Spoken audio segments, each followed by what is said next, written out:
Happy mother's day. আজকের এই সুন্দর দিনটা সারা পৃথিবীতে কিন্তু খুব আনন্দের সঙ্গে পালন করা হয়। দেখো, প্রত্যেকটা মাই 10 মাস 10 দিন তার সন্তানকে গর্ভে ধারণ করে, তারপর বহু কষ্ট করে তাকে জন্ম দেয়।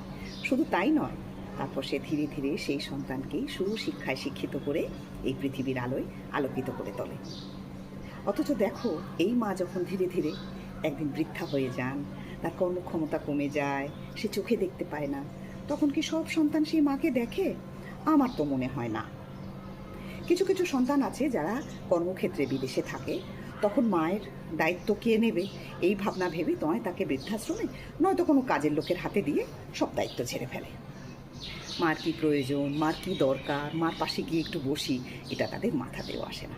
অথচ দেখবে, এই মাতৃদিবসের দিন তারা মায়ের একটা ছবি বড় করে দিয়ে সোশ্যাল মিডিয়ায় বড় বড় করে লিখে পাঠাবে, মা আমি তোমাকে না বড্ড ভালোবাসি।